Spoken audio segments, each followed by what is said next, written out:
السلام عليكم ورحمة الله وبركاته وبه نستعين أما بعد فأعوذ بالله من الشيطان الرجيم بسم الله الرحمن الرحيم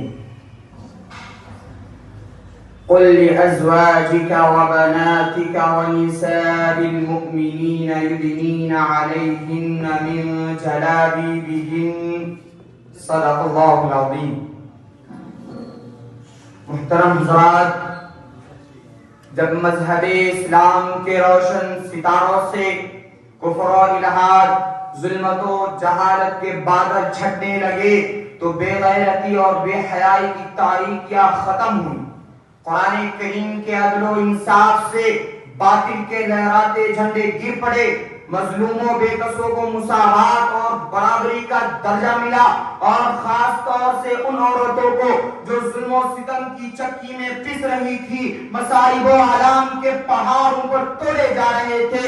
اسلام نے ان کو ذلت و پستی کے غار سے نکال کر بلندی پر پہنچا دیا، اور ظہور اسلام سے لے کر صدیوں تک مسلمان عورتوں کی برائی کے گیت گائے جاتے رہے. اگر تاریخ کے اوراق کھولے جائیں تو غیر مسلم عورتوں پر مسلمان عورتوں کی فضیلت و برتری دکھائی دے گی.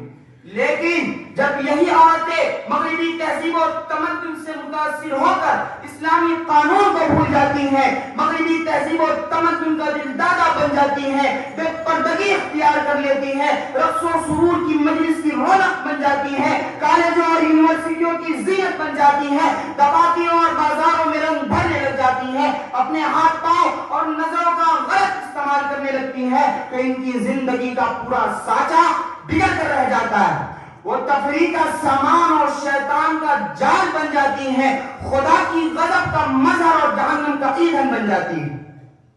غرض یہ کہ آج ہماری ماں اور بہنوں کی حالت سے قابل افسوس اور لائق ملامت ہو چکی ہے. میری ماں اور بہنوں، جب تک تم توحید پر قائم رہو گی، جب تک تم دین پر رہو گی، جب تک تم پردے میں رہو گی، جب تک تم پاک دامن رہو گی، جب تک تم یدنین علیہن من جلابیبہن کی عملی تفسیر بنی رہو گی، اور یغضضن من ابصارہن ویحفظن فروجہن کو حفظ جا بنا لو گی، اور الی خرجت المرأة استشرف الشیطان کے تقاضے پر عمل کرنے لگو گی، تو صرف تمہارے ہی مقدر کا ستارہ افق پر نہیں چمکے گا، بلکہ تمہاری گود سے ایسے ایسے ناز پیدا ہوں گے کہ زمین تو زمین، آسمان کو بھی فخر حاصل ہوگا.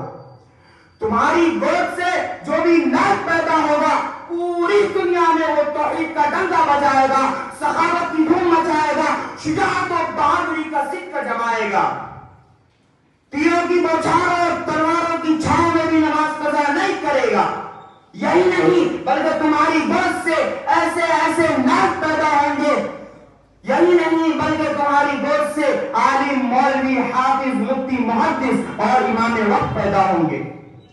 اے بنت اسلام، تو اپنے مقام و مرتبہ کو دیکھ، تو حسن کا پیکر ہے، تو تہذیب و تمدن میں انقلاب برپا کر سکتی ہے، تو تصویر ہے فاطمہ الزہرا کی، تو عکس ہے خدیجہ کا، تو آئینہ ہے ام کلثوم کا. اے بنت اسلام، اگر تو کسی کی بیٹی ہے تو تیرے سر پر عصمت کی چادر ہونی چاہیے. اگر تو کسی کی ماں ہے تو تیرے قدم تلے جنت ہونی چاہیے. اگر تو کسی کی بہن ہے تو تیرے ہاتھ میں عصمت و عفت کا کنگن ہونا چاہیے. کیونکہ جس وقت تیرا وجود باعث ذلت و رسوائی تھا، دنیا میں تیرا کوئی مقام نہیں تھا، دنیا تجھے ذلت بھری نظروں سے دیکھتی تھی. تجھے اسلام نے زمین سے سوئیہ تک پہنچا دیا، لیکن ان سب کو تم نے فراموش کر دیا. اس لیے بنت اسلام، آج ضرورت ہے معاشرہ کے اصلاح کی، آج ضرورت ہے سلطان صلاح الدین ایوبی کی، آج ضرورت ہے محمد علی گوہر کی، آج ضرورت ہے شوکت علی گوہر کی، آج ضرورت ہے ٹیپو سلطان کی. سوال یہ ہے کہ یہ کیسے پیدا ہوں گے؟ تو سنو، اگر تم نے اپنے اعمال و افعال کو درست کر لیا، اپنے اخلاق و کردار کو درست کر لیا، یورپ کی تہذیب و تمدن کا سد باز کر دیا، بے شرمی اور بے حیائی کو چھوڑ دیا، سوم و صلاۃ کی پابند ہو گئی، تو جیسے کل تیری گود سے اولیاء اللہ پیدا ہوئے، محدثین پیدا ہوئے، مفکرین ملت پیدا ہوئے، شہداء پیدا ہوئے، صالحین پیدا ہوئے، تو آج بھی تیری گود سے اولیاء اللہ پیدا ہوں گے، مگر شرط یہ ہے کہ تم قرآن و حدیث پر عمل پیدا ہو جاؤ اور ان تمام برائیوں کو چھوڑ دو، تبھی تمہیں کامیابی و کامرانی نصیب ہوگی۔